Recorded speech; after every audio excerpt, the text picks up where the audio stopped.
According to Wikipedia, the first three Archdeacons of Leicester were Ralph, Godfrey and Walter. My apologies if mentioning Wikipedia offends some of you. In all, there have been 73 of us, Archdeacons of Leicester. Those early predecessors of mine back in days before surnames. So the entry for Ralph dates him to 1092, or before, it says. So perhaps the office of Archdeacon, which I inhabit now, was instituted as part of the Norman expropriation of power and authority in this country. Archdeacons of Leicester ever since then. Now today, the Archdeaconry has 171 open and active churches. None of them Norman in their entirety, although there are a few bits and pieces that survive. And in the Diocese of Leicester, 71% of our churches are listed Grade 1 or Grade 2 star. Now, my background, my doctoral thesis was on worship in the mid-Victorian period. I took a particular interest in a group of ritualistic priests called the Slum Priest Ritualists. So I don't stand here as somebody who in any way struggles with Victorian thought or Victorian art. But I am in an archdeaconry where there is a little bit too much of it. Now, the story of those churches, those 171, is one of continual adaptation to better meet the communal and spiritual needs in the society of the day. And this, of course, has not been a straight line progression. The picture is one of ebb and flow. I'm going to use one particular lens to explore this with you, and I'm aware that there are many other lenses that we could use, and we've looked through some already this afternoon. Harold Turner, in his 1979 book, From Temple to Meeting House, Phenomenology and Theology of Places of Worship, discerns two basic purposes of religious buildings. And to some extent we can find both of his archetypes amongst the churches of this diocese. The first archetype he terms temple. This represents a building that is understood as the house of God. Remember these Latin words, Domus Dei, the house of God, Domus Dei, a place for people to meet with God. Turner sees this as fundamentally a primitive phenomenon, characteristic of some of the earliest sacred places people constructed. And in the Judeo-Christian tradition, the temple in Jerusalem represents the model well, a place of sacrifice approaching the Holy of Holies. The second archetype he terms meeting house, Domus Ecclesia, a place for meeting of people, Domus Ecclesia. So as the title suggests, it's a place understood as one in which the people of God meet one another. In the Judeo-Christian tradition, we see this initially and supremely in the development of synagogues, standing in tension with the temple. Turner traces these two phenomena of religious spaces, which he can see in many, many religious traditions across the world and throughout history. He traces them particularly into the Christian church. Most church buildings, he argues, betray the characteristics of both. So he calls this, you might have guessed it, Domus Dei et Ecclesia. The Christian community does, after all, gather to meet both with God and each other. From time to time, however, we find one purpose of Christian churches overwrites the other. So Turner tells us that in the 16th century, St Martin's Church in Leicester, now Leicester Cathedral, some of you may visit it tomorrow, had the chancel shut off and turned into a library. All side chapels and altars were suppressed, and a wooden table on trestles was set up in the nave when required for Holy Communion. What we see happening there is the Reformation being worked out in bricks and mortar and furniture. The pre-Reformation idea that Christ was embodied in bread and wine, locally present on the altar, was being erased. And what clearer way to erase it than to remove the altars?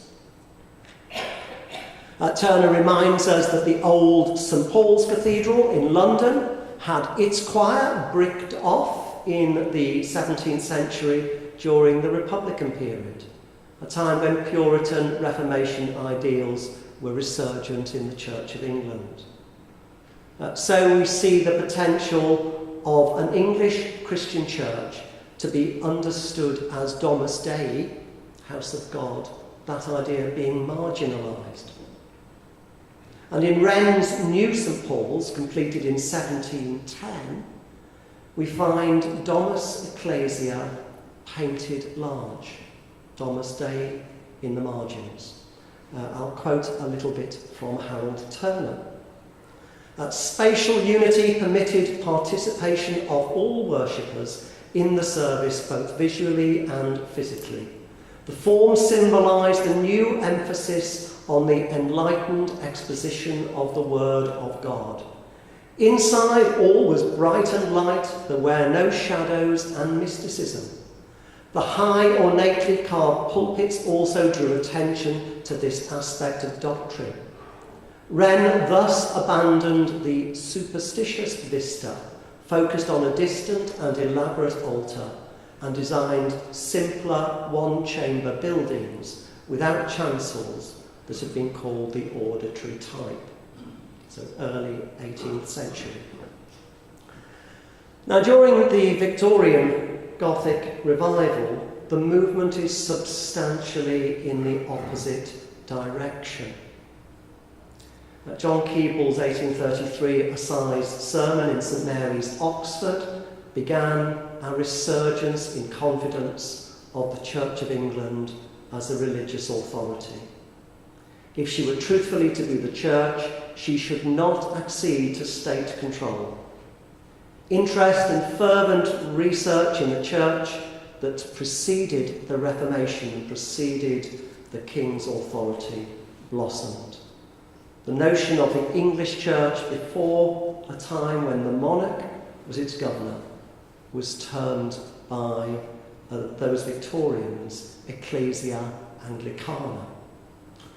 So the priests and laity who were influenced by the Oxford movement formed a narrative of the Ecclesia Anglicana that was romantic with a capital R in a very late Victorian way. In the wake of the Oxford movement, a remarkable spiritual renewal of the Church of England was to flower. Now, also early on in this movement's history, a public census, the census of 1851, included a religious census undertaken in churches on Mothering Sunday. Horace Mann was the statistician who analysed the figures, and his book was published in 1853 and horrified church authorities in its conclusion, wait for it, that only 29.5% of the population capable of going to church actually worshipped in the Church of England. Only 29.5%. This threatened the Victorian establishment to the core and led to a substantial programme of church building funded by wealthy benefactors and the state. By far, the greatest problem was in the newly grown cities, and most of the new 19th century churches were built in desperately poor urban areas. There was real fear that the urban poor were becoming, in Victorian words, the home heathen. They seemed like a threat to the future of civil society. The rich benefactors clearly hoped that their new church buildings would be a means by which this feared emerging population could be made safe, inducted into the patterns of behaviour and values of the middle classes. But middle-class clergy didn't want to move into these slum areas in the main. And what we find is that newly trained clergy from Oxford, with a resurgent spiritual zeal, were up to the challenge. They inherited the blank canvases of newly built churches, churches in which there was no historical spiritual tradition and no accumulation of medieval furniture or ornament. In these new churches, served by young, spiritually alive clergy, searching for an authentic expression of the English church unsullied by the Reformation, Anglo-Catholicism was born. And in turn, this has shaped the buildings. And not just the new buildings, but this new expression of church left its mark on virtually every church in the land over the ensuing 80 years. Harold Turner regards the Gothic revival as marking the return of Domus Dei.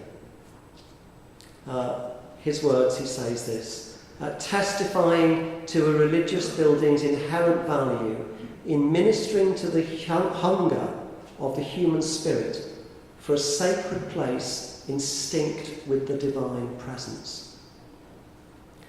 And so we find ordering of churches with rows of benches facing an altar, the altar against the east wall, placed in a sanctuary, often atop, as we were hearing from Dale earlier, of 3 sets of 3 steps. The Trinity times 3, emphasising the doctrine. Sometimes more commonly in Leicester we find, in fact, it's 2 steps, which of course is 3 floors. The floor, the step, and the top. 3 times chancel, sanctuary, and then altar, but still the same story. And this altar raised well above the nave, at that altar the Eucharist is celebrated, making present the second person of the Trinity in bread and wine, the altar and priest dressed extravagantly and colourfully. Altar lights used to symbolise the presence of the light of the world in this place, Jesus Christ. These were candles, and quite uncontentious at first, but as gas lights in the new city churches were included, then the establishment figures who put up the money would ask what the candles were for. Aren't the gas lights enough?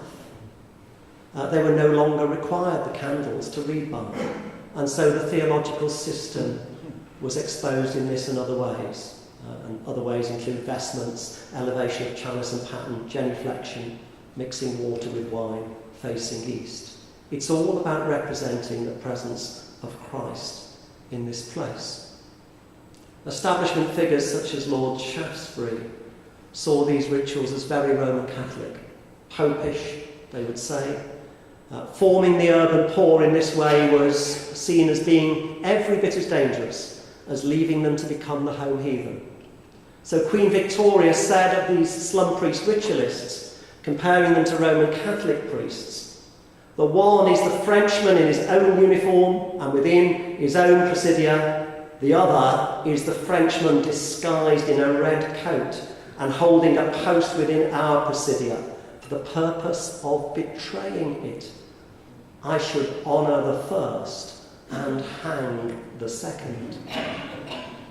And it was probably the subsequent persecution, imprisonment and early deaths of these spiritually alive priests that led to their growth in popularity amongst the disenfranchised poor.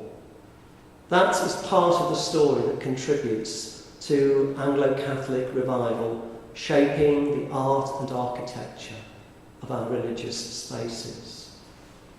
It was not just an architectural movement, this was a movement of people and of spirit. Now today we inhabit a very different world and church. Symbolic literacy, which was at a high watermark in the Victorian period, and religion, symbolic literacy and religion defined you. Society is unlikely to be stirred into public revolt today by the imprisonment of experimental clergy. Of much greater importance in this age are the quality of human relationships. If the Romanticism of the Victorian period was an artistic, literary and intellectual movement, today the word romantic is understood in almost exclusively relational terms. In the Victorian period, communion, koinonia, was about invoking the presence of God. Today this is more readily understood as fellowship, mutual care, love, support, drawing on the love of God and seeking to mirror that in human life and society. We live in a different world. And in Turner's terms, it's easy to see how church buildings, in which the sense of domus ecclesia has been erased, fail to serve the purpose then that they stand for. Buildings understood as domus Dei, the house of God, not meeting places for people. The house of God alone are museum pieces, but they do not serve the spirituality of our time. And these sorts of cultural changes are not just the whim of the church. It's about the eyes through which the people of our age view the world. The Victorians were not slow to build and adapt churches to represent the gospel in the spirit of their age. And even if the wealthy and powerful at first disagreed, the public response to ritualism and Anglo-Catholicism was soon to change even their minds. So I have a question as I come to the end of what I want to say to you. What are we to do today?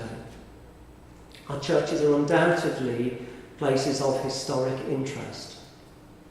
But is that what they're principally for now?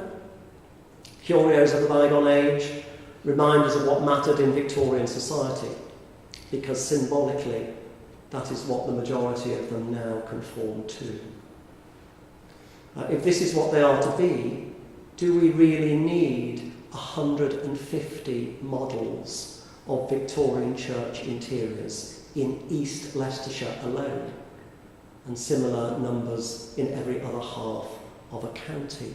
I've got a lot of sympathy with what we've been hearing about some more refined lists in which we can see which are the few churches in which the Victorian interior really matters. Most of the 171 churches here are early medieval buildings. They were built to serve the communal and spiritual needs of their towns and villages many centuries ago. And they've done so as the pendulum of human spirituality has swung. If the majority of these are going to continue to serve the purpose that they exist for, they will need to change. And perhaps if we knew how many good models of the perfect Victorian Domus Dei we need to preserve, then we could do so, providing the other buildings are made to live. And I just have a few words that, to me, capture something of what it would mean for those buildings to live in this age. And the words are these: hospitable, with the facilities that contemporary people expect, warm, we don't dress today as people once did. It's no good telling people to do so. With toilets and running water, well lit, beautiful, not devoid of their art, and including newly commissioned works from our own age. Relational in their order, gathering people so they do not just see the backs of one another's heads, maybe learning a lesson from the medieval choir order or the Reformation relocation of a table in the centre of the nave. places of service, post offices, credit unions, and meeting places, as well as serving the worship needs of villagers. These things may give us some clues about what could make the churches we've inherited relevant again. And it's not about displacement activities because faith no longer has a place. These things are how faith is mediated today. And if the majority of our church buildings are to have any relevance, as they have done throughout their existence, then I put it to you that we need to let them live in 21st century lives. Thank you.